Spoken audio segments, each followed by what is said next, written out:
Taco Charlton looks like he's got a fracture on his lower leg there. So we'll get more information on that tomorrow.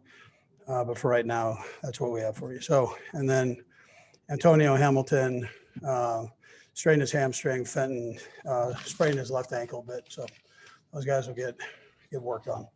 We're going to the bye here, so we have a little time on that. Good. Again, a good team win. It was great to see the defense just bear down that last drive. And we were able to get off the field. Some strategic things that they did.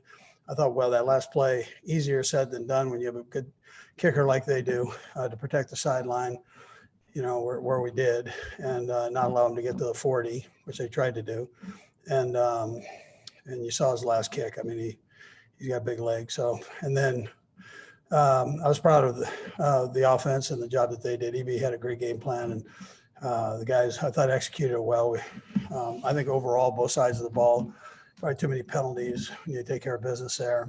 But we'll keep working on that. The bottom line is, I mentioned this to you guys earlier, that this is a good football team. They're good on special teams. They're good on offense and defense. They're well coached, and they've got good talent. So their future is bright.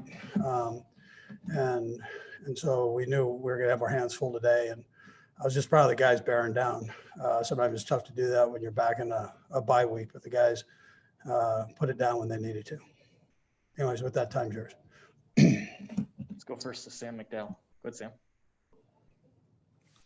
Hey, Andy, you kind of touched on this a little bit, but obviously the Panthers were aggressive in their coaching decisions, 4th downs, the onside kick. Do you anticipate, because you've got your guys' success, that you're going to see teams take some shots like this against you pretty often, that there's an importance on sort of expecting the unexpected with you guys? Absolutely. Yeah, no, I think you're right on there, Sam. Yes, I do expect that. Yeah. Let's go next to Sam Mellinger. Go ahead, Sam.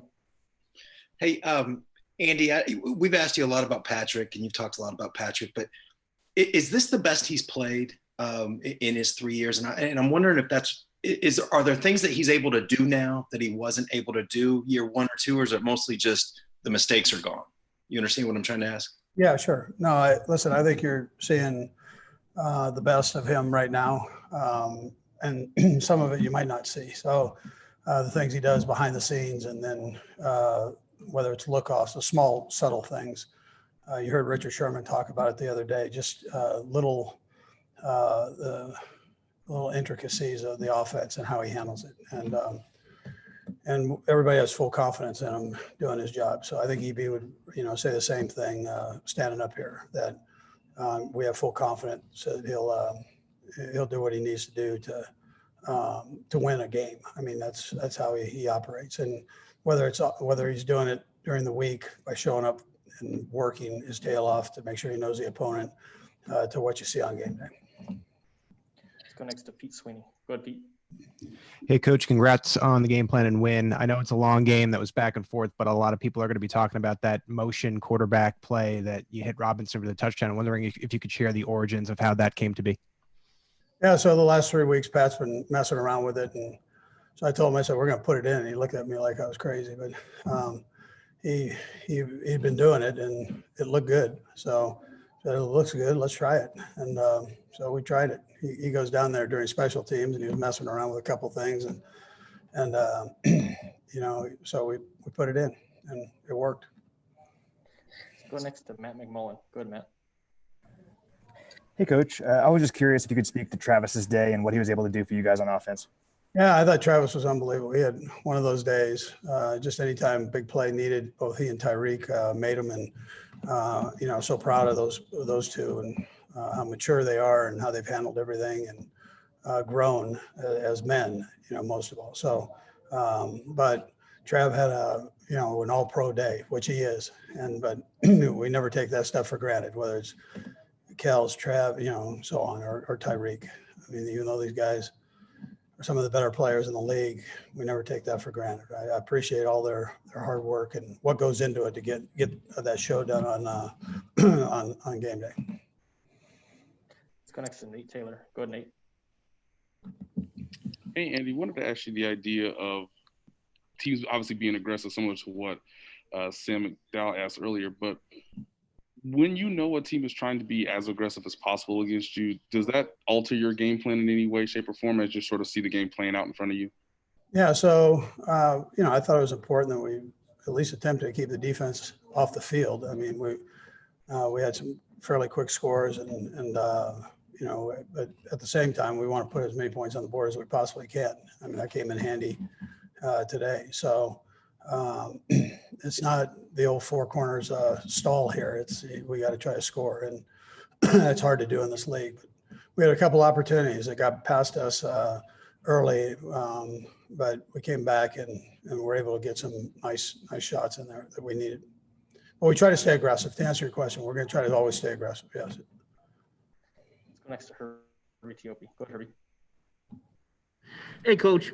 From the press box, it seemed like Daniel Sorensen was shadowing Christian McCaffrey. If that was indeed the plan, how do you think Sorensen did in that matchup? Yeah, so the plays that he was asked to do it on, I thought he did a good job. Listen, McCaffrey's a pretty good player and had a pretty good day. So we tried a couple different things on him. You got to give him different looks, and so we tried that. But listen, great players make great plays, and whether it was a big catch or his runs, they did a nice job. But I tell you, Sorensen, I thought played a respectable game there. Got time for a couple more guys. We'll go Vahe and then Aaron. Go ahead, Vahe. Hey, Andy. One other thing about Travis. Early in the third quarter, it seemed you guys might have maybe needed a little jump start, that 44-yard pass to set up the touchdown. Can you just describe that play a little bit and whether it gave you that kind of juice? Yeah, we did. We needed a jump start right there. And so he gave it to us. It was an out and up, I think is the one you're talking about.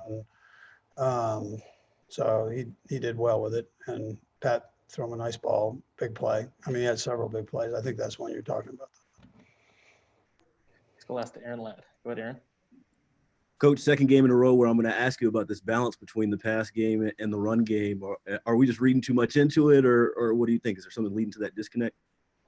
Yeah, so we played two good run teams in a row here. Both these two are pretty solid up front.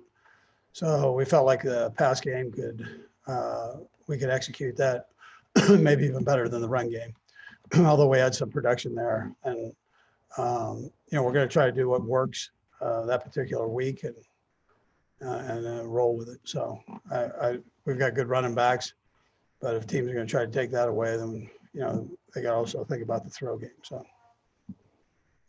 Coach, we appreciate the time. Thanks for joining us. Thank you. Yep. Thanks again.